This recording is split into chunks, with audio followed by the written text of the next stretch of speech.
Hey, everybody. Welcome back to Cutthroat Research. I am Tyler, and I'm here as always with my friend Ryan, Hello. and we are here to talk about your favorite card game and ours, Keyforge. Keyforge. I love forging keys, man. So, it's been a couple weeks. Last time we recorded, we talked about the sealed prime that we went to, Yep. and we had mentioned uh, the possibility of another prime popping up in Florida. Do we have news on that? I think there is an update to that information, but we might save it till the end. Do you want to save Unless, it till the end? I mean, I don't know what our full list of things to discuss are. I mean, I know there is information um Well, I regarding just it, mean, but do you think everyone who listens to this listens to the end? Should we just tell them now? I mean, if you've listened this far, you're probably going to listen to the end. But sure, yeah, we definitely have confirmed. We can confirm a new Prime Championship that's been added to the list on FFG's website in Florida, and it is unfortunately for some, but very grateful for those of us that live here. It's only a few weeks away. Yes, and it is at our local shop. Well, one Yep, of our local shops, our main we local did shop. it. We figured it out, guys. We talked. We sent one or two messages to the right people and got them emailing our shop's owner. And now on February 15th, there will be a Prime Championships in Cape Coral, Florida. Yep, you So guys heard that right. anyone February 15th. That's anyone close enough, come on by. it's a Come little come it's a take our little over prizes.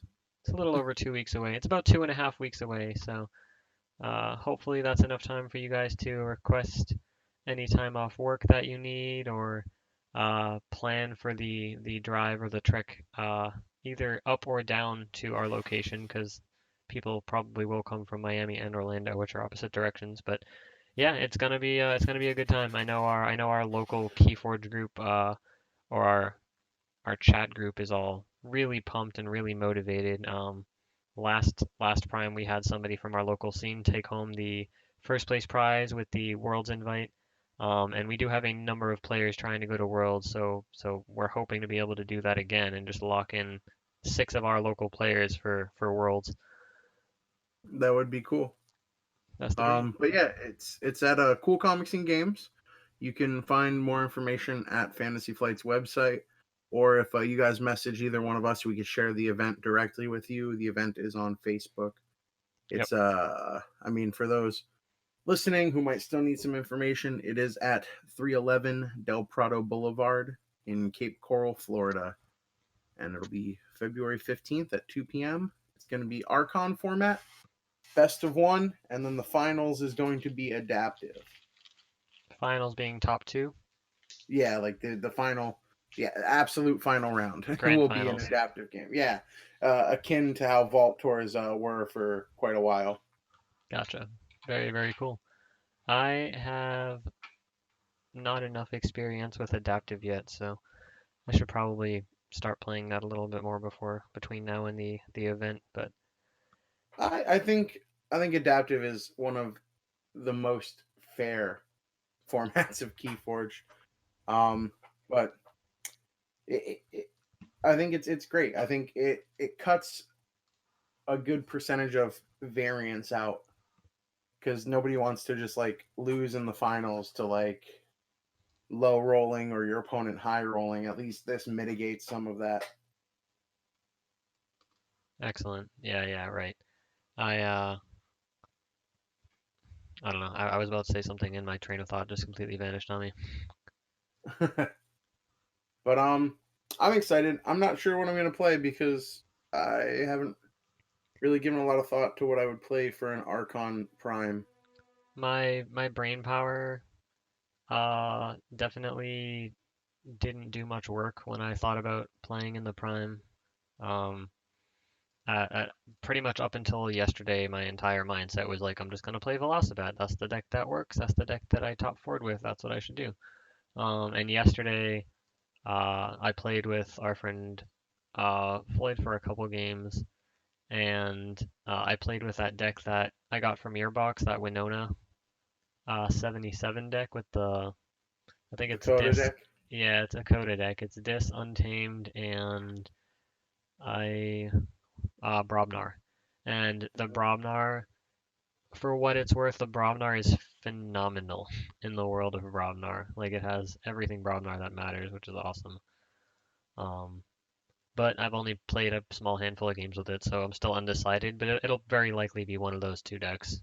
I don't see myself stooping down my ladder any further than that SAS wise. See, uh, I have like, I don't know. There are two decks that I'm very much leaning towards right now, and they're both Worlds Collide. But I'm afraid that that's just confirmation bias because like they're the two decks that I've been using most recently. Gotcha, gotcha. Yeah, you gotta put a couple games in with some other decks just to jog your memory and see if there's any cards you feel value in from other sets. But But set they're three as both, a whole is amazing. yeah, they're both good decks. One of them is the deck that I piloted for the entirety of the leaderboards month that I won, where the first week in the Archon tournament I went like 1-3, I think, and then Right. every other week I went undefeated. Just had to get used to the deck. Yeah, I guess. and and then the other deck, well that first deck is it's got triple Ghost Hawk and Key Charge, and it's got some Saurian shenanigans with some decent Shadow support. So I like it a lot. Very cool. I think it's a very good all comer deck. Like it has a little bit of everything you'd want. Hmm. And then the other deck is the one I've been playing more recently that I think you've seen in action is the Book of IEQ with double Navigator Ollie deck. Yes, yeah, you've been playing that the past few weeks now, haven't you? Yeah, I've played it. I've played it at 3 Archon tournaments. The first one I went 1-2, and then the next two I went 4-0. Nice. Yeah, that deck's really, really strong. That deck's actually ridiculous in the Yeah, right that's setting. a trend of mine is to like go 1-2 or 1-3 the first time I play a deck, and Just then win the everything rest of the falls into leaderboard place. season. Yeah, no big deal. I'll just take that first place prize, please. Thanks. So next But week you're gonna play some bunk decks that we're all gonna destroy you, right? And then you're gonna just sweep through yeah, again. yeah, Yeah, that's the secret. fair enough. But I like both decks. I don't know which one I'd want to play, or if I'd want to take a look at some of my older Coda decks. It's a hard choice. Yeah, yeah, I believe that. I mean, especially between Coda and Worlds Collide. AoE not so much, but I do want to say that at the not this past weekend, but a few weeks ago, the weekend after we came back from Prime, but before our local store was closed for an event, um, Hmm. we did our sealed event, and they only had set two available, which is, Hmm. usually pretty unfortunate. Um, but I did end up pulling what is now my highest rated set two deck from that sealed event. I scanned it How in do you at the like end of it? the day, and yeah, so I have an AOA deck that's a 72 now. I will admit it still doesn't feel good. Like it doesn't feel like a great deck. Like it's got a little bit of clunkiness to it, but like it's still. With that being said, it's still very blatantly, obviously my best set two deck. It's pretty solid, and there's Mars in it, which I don't like, but for the sake of like Vault Warriors and stuff, I know like I don't know how often we're going to attend any of those. I know we're going to try to, but like for the sake of figuring out what our options are, it was pretty cool to realize that and be like, hey, this is this has some competitive capability at least in terms of Dexa Keyforge's website. So I'm looking forward to playing around with that a little bit more too. That's awesome. Yeah, I it's have pretty a good. couple set two decks that I kind of enjoy, so I'm not Yeah, super worried about that. But um, I'm just stoked. I'm stoked for our prime. I'm stoked to see the people that we see at other primes come down and hang with us at our locals. yeah, So yeah, for sure. Our like local scene's pretty chill. I know Marcus and Cody have already approved, like said they're going on the event page, so that's Oh, they exciting. already found it and everything. Nice. Well, yeah, I sent it to them. Oh, right, right. Cool, cool. Can't wait Yeah, to see you so guys there then. it's gonna be a good time. And even without the world's invite prize, we did. Alex confirmed that there will be a last chance qualifier at Worlds, Right, as right, well yeah. as side events at Worlds. So even honestly, guys, even if you don't nab an invite, it might be worth it just to go to the first ever Worlds. At the very least, it's going to be your first opportunity, not your, but for a lot of people going to an event like this may be their first time that they get to actually redeem all the shards they've been collecting over the past year, year and a half. If you haven't gone to anything like a vault tour or anything like that. So I know Worlds is kind of it seems like it's the easiest one that calls to you because the invite from the primes is like the fast track way to get there. And obviously you still have to buy your hotel and flight and all that if you're going out of state or whatever. But like I feel like the world's event as a whole is infinitely more compelling than like a vault tour, which now there's been so many of them you can't even say like it's hard to even remember what city they were all in. So like worlds, if you're gonna put money into a plane ticket and a hotel, I would definitely argue that Worlds is the place or the event to spend that money and then go and enjoy yourself and take that trip. And we're definitely gonna. I want to say we're definitely gonna be there. At the very least, we're making every single attempt to be there. And I right now there doesn't look like there's any reason why we won't be there. Well, I'm definitely going. Probably with a bunch of stickers. Yeah, yeah, I should definitely be going. Barring something absolutely insane and out of the blue and unexpected happening. So, gotta Yeah, get more stickers. Gonna try and get some other goodies. goodies and ideas planned out, maybe some pins or something. We haven't really figured that out, and it's still a little ways off. But as always, let us know if you guys have any cool ideas or anything you think would be a nice addition to our community or the Keyforge community that we can try to create. Yeah, I mean, I honestly I'm a big advocate. I think everyone should go to Worlds. Like, it's hard to push. I think it's going to be monumental for the game. Like, I think they're going to have a lot of exclusive or cool stuff, at the very least stuff that you could be the first one to get before it hits other places. Also, the time frame puts it right around the time set 4 should be dropping.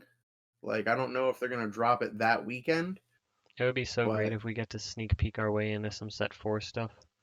it would be really cool. But Can you I believe the wouldn't put it content, past them. Tyler? No, I'm just kidding. It would definitely be a cool little thing if they either decided to release it that weekend for everyone, or even if they just did a like a pre-release type, maybe like they have sealed side events for set 4 at Worlds.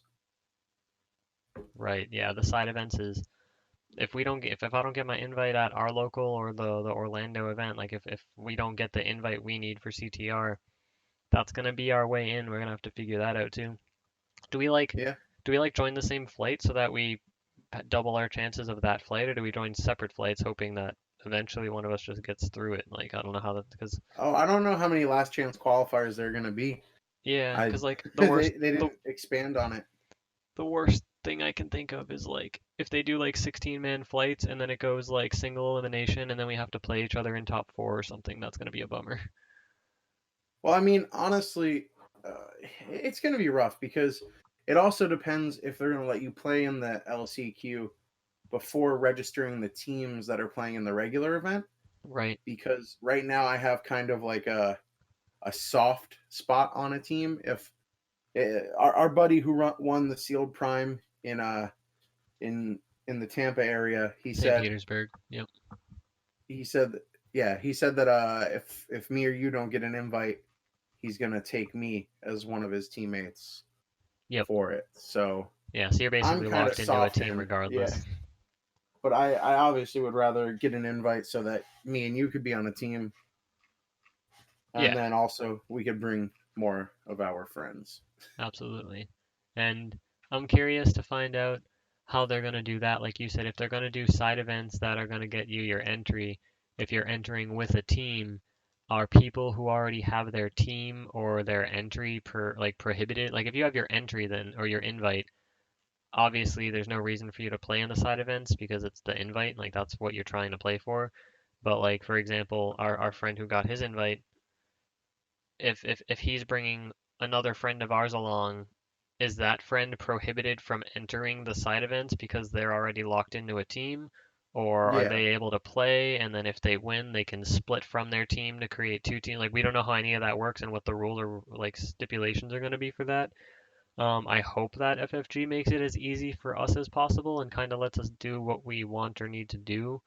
But I understand if there's like pre-registration or some kind of like signing up ahead of time, because obviously, if you have your invite, if you have your invite, you're gonna know you're going, and you're gonna probably know who your teammates are well before the day of the event. So it's not unreasonable to think that FFG might ask for people to sign up a week or two in advance to lock in their teams and members and stuff, so FFG can run their actual event a little more smoothly. I don't know what the case is, but I'm just throwing theories out there that may or may not add restrictive elements to our plan. Yeah. Yeah, I guess exactly.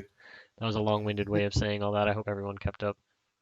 Yeah, basically like for the last chance qualifier, say me or you don't have an invite, but David, our buddy, is going to take one of us on his team. Can we still compete in that LCQ Yeah, can and we both perhaps get an play? invite to get, two more people from our group into Worlds, basically? Right, exactly. Yeah, because like if you get locked into David's team and you're not allowed to play in side events, then it's really just me trying to win something on my own without any possibility of like someone else getting us there. And I mean, that's, I don't get mean me that wrong. it's It's not a kind of, bad thing. It's just added pressure. yeah, and it's also like a selfish want. Like, I mean, if David's going to bring me and Danny on his team, and then you or Floyd get an invite and they don't let us swap around teammates, like it's not a terrible thing for like you, Floyd, and say Dan Captain to be on a team. Like if we have to lock teams, it's just I know like Floyd and Danny play really well together, and I'm sure like me, you, and Dan would play really well together. Right. Right. I It's so completely agree with that. it's a kind of a first world problem, and also like it might not even be an issue. So Right, yeah, yeah. This is all skepticism and this is all like undetermined and uncharted territory. So we're just throwing ideas out there. and And what do even you guys if think too? I'm curious if anybody else has any interesting explanations or ideas as to how they're gonna handle the team event versus the side events. but yeah, even if you're not playing in the world's event, like the main event, like just going there for the experience and to play in like I don't know, who knows if they might have a vault tour run alongside it, or maybe even just a bunch of like sealed pods or reversal pods, Hmm. because those are tons of fun, man. I played in an auction pod when I went to the vault tour in Atlanta, and that was a ton of fun. That's great.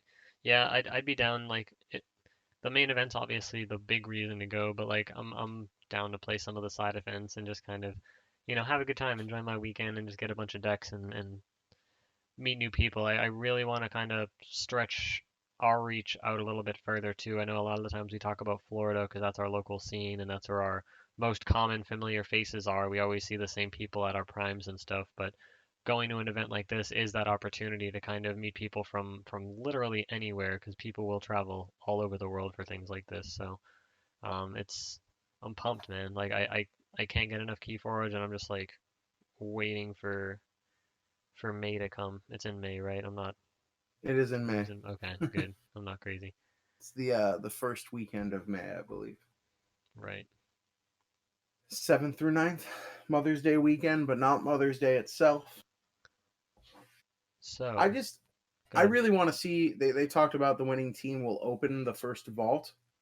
I just want to know what that means. I want to be there and see that in person. Right. And What does that equate to? How does that work? what's in the box? But Yeah, I'm excited. I I'm think I'm being excited for there, all things Keyforge. I Set 4. I'm excited for the announcement in what is it? 2 days. They're making an announcement about the new set. yep, I think it's Thursday. There's supposed to That'll be be there's supposed to be new reveals regarding set 4, which is very cool. How many Vault Warriors have there been, if any? There aren't any, right? There have not been any Vault Warriors yet. No, So we might actually get to set 4 before Vault Warriors even start happening, and then set 1 just completely eliminates itself from that format. it might. I just thought about that, and that's like kind of crazy because like most people, the majority of their decks are set 1 decks. So like the fact that set 1 might just cycle out of Vault Warriors as a possible option entirely is really intriguing to me from like a company decision making perspective. And what an awkward day one that will be. A bunch of set two decks Yeah, right, playing against each other. right. Hope I got the Genka. I don't have any Genka decks, dude. Me either. But I also didn't buy that much set 2, so it's somewhat justified, I but mean, only I somewhat. bought quite a bit. Yeah. Yeah, you have a lot of fucking. Sorry, you have a lot of random decks. I mean, it's a problem. But what else? What else can we talk about here? What do you We're think's coming gonna. in set 4? I don't know, man.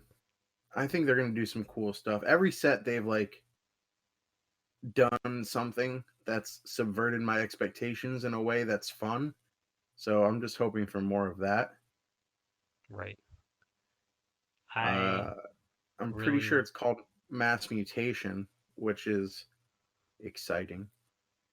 yeah, I think like, I mean, mutation and mutant obviously like having some kind of uh like I don't know. I feel like there's like a almost an alien xenomorphish like vibe to it. Like it's not Mars alien, but it's like you like mutant basically, or like radioactive something. Like I'm interested to see like there's not supposed to be any new houses, right? They said as far as we know, Sanctum's returning and Shadows or Brobnar. Which one of them's going away? Brobnar. Uh, the current rumor is that the set's called Mass Mutation. That has not been confirmed yet, but it does seem to be the truth. It hasn't And the been refuted. speculation is that it's the same houses as set three, minus Brobnar plus Sanctum.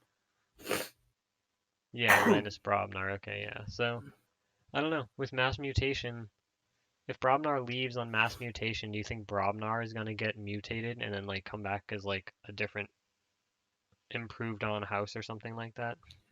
I don't know. I don't know if Maybe Mass I'll. Mutation is going to be a reference to the lore or the mechanics or what. I mean, I personally, for selfish reasons, hope. I mean, semi-selfish reasons. I just think it would be cool if we were right.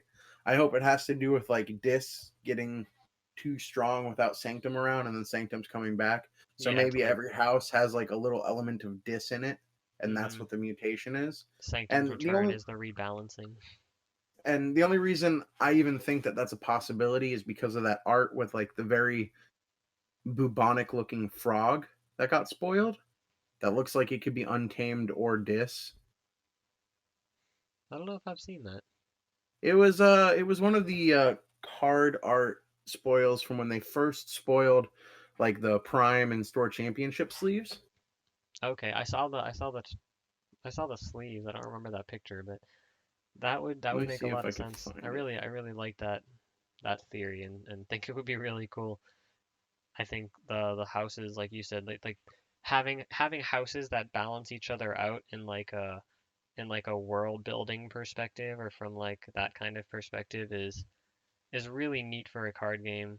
Like I feel like other card games try to do stuff like that to a degree, but since the houses can rotate in and out, it's not like engines or even like what's the word they use for Yu-Gi-Oh and the archetypes. Like it's kind of like archetypes and it sounds like it's comparable to archetypes, but Yu-Gi-Oh has like hundreds of archetypes. This is still 9 and like Yeah, in 5 years there might be 20. Like the fact that there's a set system they have in place to limit how like quickly those other houses release makes for me it makes for a better game because I get to familiarize myself with the current houses for a longer span of time before they quote unquote like rotate or go away. Like Sanctum left, but it's coming back, and like the next, Brobnar is going to return eventually one day, I'm sure. And what do you, I just had a random question pop in my mind now that I kind of finished my thought without finishing a sentence. But out of all of the anomalies that came out from set three, which one do you want to see like which one do you want to see released first? Like as in like that set has mechanics around it, or maybe the house that it's technically supposed to be assigned to gets released or announced or something like that. Like what would you like to see happen with anomalies in the future? Um, I don't know. I don't think we're gonna see any of the anomalies from set three in set four. No. I mean, let me actually like pull them up and look at them. But I think a lot of them look like they're gonna be from new houses, Right, right. I think yeah, I like think that all was the together. intention. They're all supposed to be new houses, so that would make sense that they're not in set four if there's no new houses. But with Sanctum's Return, I guess there's always a way they could like throw it in there. I'm excited to see what new anomalies we're gonna get. I just want to see where the Grim Reaper came from. Like I just want to see what his house is about and what other haunted mechanics and cards like are in the works. It's gonna be spooky house, dude. You know this. I know, but I want to see like the cards and the text and the effects and like I want to see the actual finished product synergizing and like I can't wait for the whatever set releases that has like the haunted mechanic as like a primary part of it or a house that has haunted as a primary part of the house. Like I'm waiting and I'm trying to be so patient, but that sounds like so much fun. Yeah, I think maybe one or two might be. Like, it's possible that lateral shift is an actual Starlines card. It's got like the Aquan looking dude in the Starlines uniform, but so maybe that's in the next set. Ooh, that'd be cool. Uh, Do you think they'll but re-release anomalies? Like, do you think some of the anomalies from this set will be anomalies in the next set if they're still not like officially out? I don't. I don't think so. I don't. I wouldn't like that because the whole point of anomaly is for it to be like a preview. Yeah, I guess So that's I don't fair. see them as like a balancing agent. So why would you reintroduce it unless to balance? Yeah, I guess that's fair. Infomancer might be Logos. I'm just looking at all the anomalies now and trying to guess what the real houses are Yeah, like if they do Nizak exist. looks like he's untamed, but it also doesn't like quite fit untamed. Untamed is just the closest house. It doesn't feel like Well, it's the right house. I'm looking at the keywords, and if like those keywords don't exist yet, I'm kind of chalking it up to it being in a different house. Oh, okay. So like the Valucanth is an Aquan, so that's probably not going to be a house that we even have yet. Lateral Right. shifts in action, so the art could be anything, like, but it is people in Starline's uniforms. So is the Nizak is Grim a Reapers. Scion. Yeah. Grim Reaper's a robot specter. Are there any other specters in the game yet? I don't believe so. They're spirits. There are Red spirits. Baron is a pirate cyborg.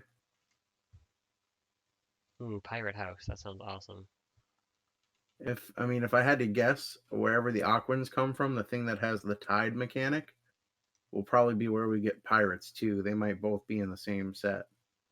Right. Maybe not the same house, but the same set release. Yeah, like I imagine that. I imagine big mechanics like that will encompass an entire set rather than just like A new one house house. merging Yeah. in. Yeah. So like the tide, I imagine will be it can't just be to one house. It'll be two or three houses that really utilize it. Right. And then it's just thematically built. Like the set will be thematically built around them, the pirates or whatever, and then incorporate other houses based on lore and like that. But Yeah. that seems pretty good. It's exciting. I definitely like that Fantasy Flight and Keyforge and their team has set up just like all of these opportunities to do really neat things in the future. Yeah.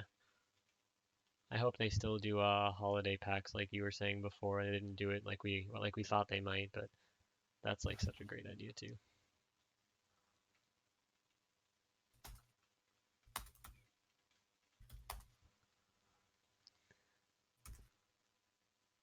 But So, go ahead. Sorry. I was just gonna say like if anybody is trying to like I don't know, I can't word it very well.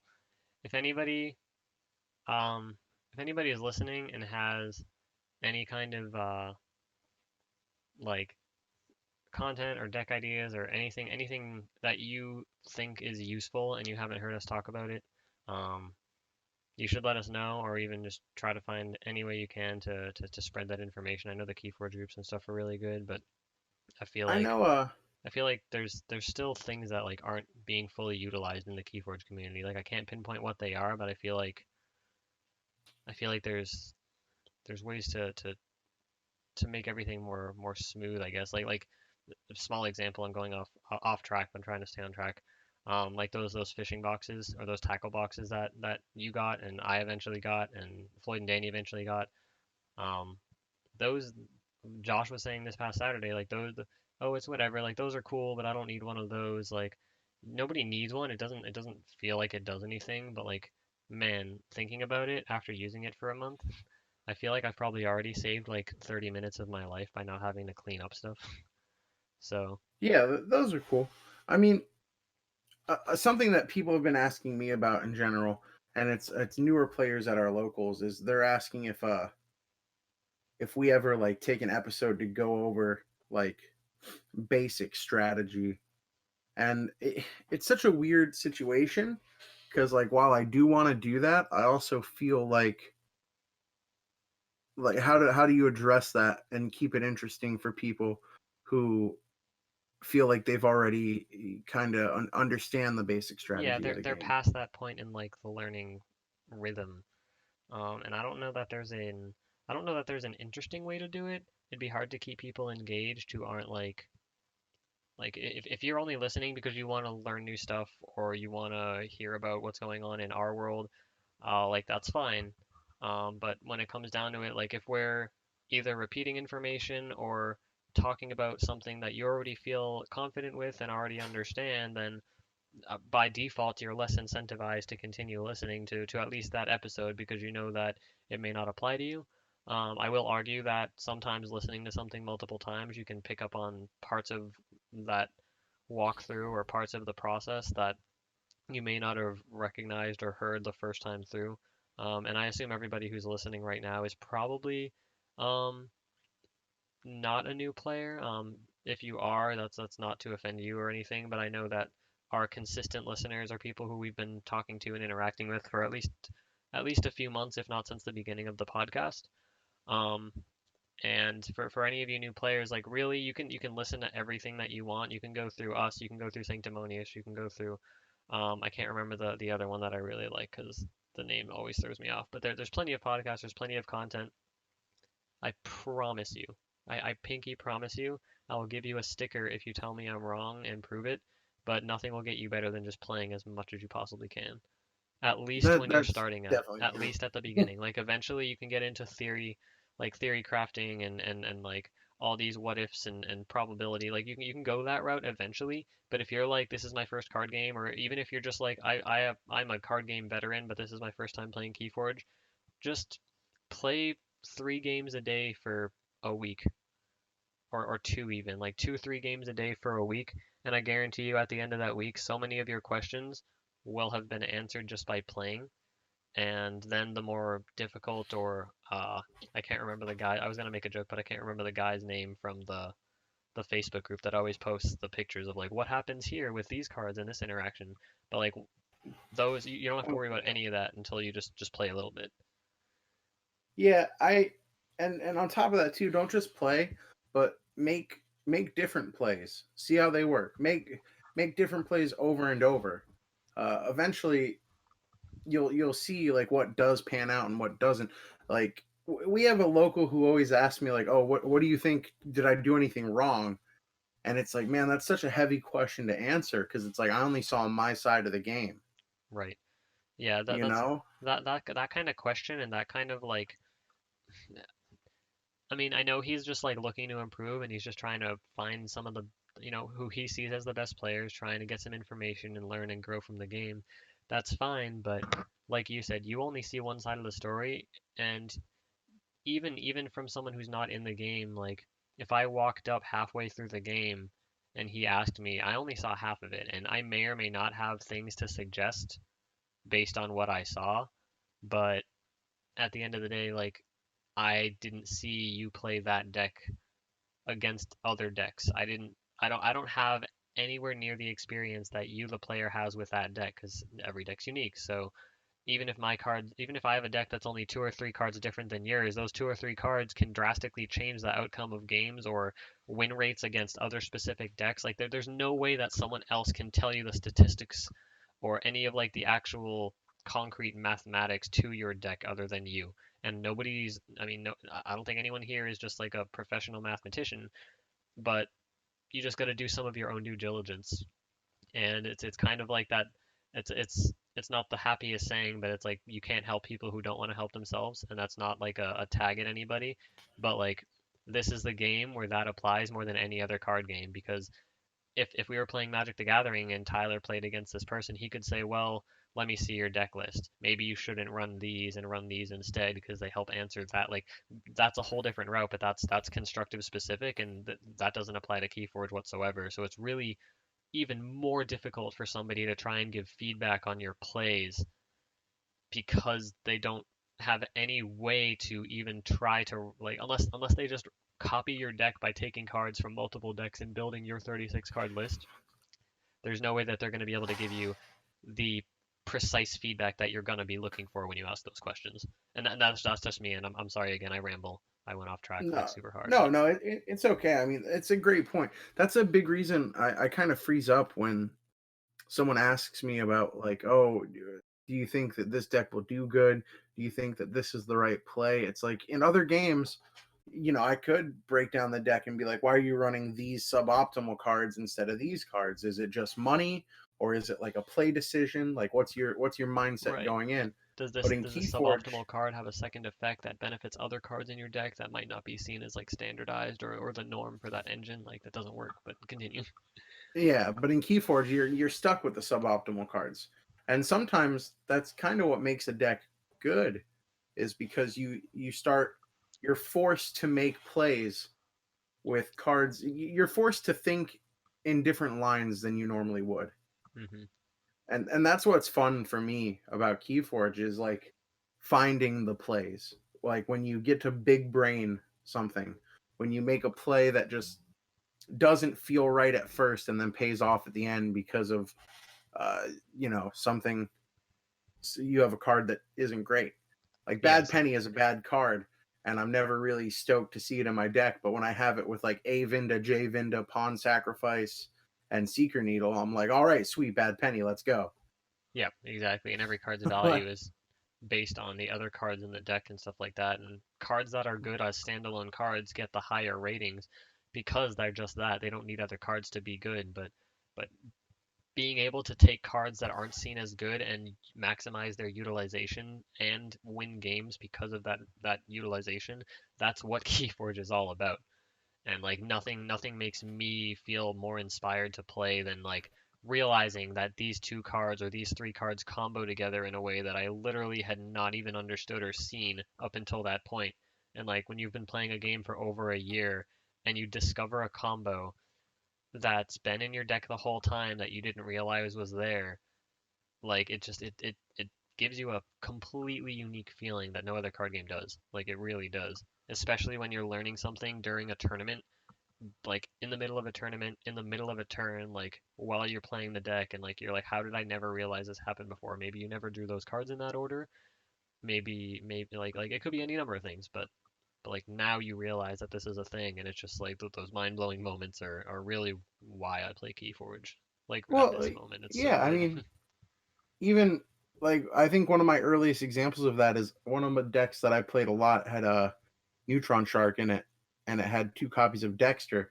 And I remember when I started the game, I thought Dexter was a really bad card because it would like set you back a turn in terms of drawing cards. So the capture like really didn't mean that much because you're not seeing as many cards. But then when you pair it with Neutron Shark, it just means you get to choose when the effect ends, which And is then you really can powerful. right, so you can manipulate Dexter to be in your graveyard and not back on top of your deck. Yeah, and it will also stop your neutron shark effect. This way, you don't keep going when you want to stop. Hmm. It just added like another little incentive to having this suboptimal card. Right. But if it was a constructed game, I don't think anyone would think, "Oh, I'm going to put Dexter in the deck because it works off Neutron Shark or Chaos Portal or anything like Yeah, that." that wouldn't even cross your mind. Exactly. Not really, because there are other things, especially now, that can manipulate the top of your deck that are better. But Right. you don't get to choose that. Anyway, we're ranting. I feel like we've been talking for a while, Yeah, I think and it's time to I wrap up. know next episode we're gonna have more news for Yes. sure. Because what's today? 20 What's something. today's date? 20 Next something. episode will probably be the week of the event. It will. So that's exciting. So yeah, Um, the next time you guys well, hear from us, you have until that Saturday to get to Cape Coral for the prime, and for the also we prime. didn't mention this earlier, but the prime at our locals, Cutthroat Research, Ryan and I, we bought a box of Call of the Archons, a display of 12 decks, and we are going to raffle that out just for coming. It's not going to cost anything. Yep, If you just come show to the up, prime at Cool enter the Comics, we're tournament. going to raffle out a display of Call of the Archons. So you don't even have to do well. You just have to show up and stay there. Yep, just pay your entry and hang out until the end of the day, and after maybe right before the grand finals start would be I a good figured we'd do it at time. Top Cut, like top 8 cut. We'll Top cut, raffle it yeah, off. that works too. So yeah, so hang out for the day. We do have a box to give out to you guys. And everybody who shows up that wants one can ask us for a sticker, and I'll give you all a sticker if you just ask me for one. We just wanna keep this community strong and keep playing Keyforge, man. Yeah, I'm really loving Keyforge. I'm looking forward to set 4, and I'm really glad that set 3 doesn't make me want to vomit when I pull sealed decks out. Yeah, I think moving forward, it's just gonna be all killer. I think because set two, I know that it was designed very early, like set one, Hmm. and I think originally they were even the same set, like all of the cards were in the set. But You, I think that lull isn't gonna happen like it did with set you two. think that, yeah, you think like the game designers kind of learned from set 2 and they're gonna just Well, I just avoid. think they have a better idea of what Keyforge is, like what kind of beast it has become. Gotcha. Fair But enough. that's Cutthroat Research for this week. Yep. We will see you in 10 to 15 days. Yep. You'll hear from Yeah. us and you'll hear from us soon, but we'll see you in like 2 weeks, hopefully. Yeah, come on down. It's going to be a good time. Yeah, it's gonna be great. All right, guys. All Have a right. good one. Stay safe, everybody. See you guys later. Bye.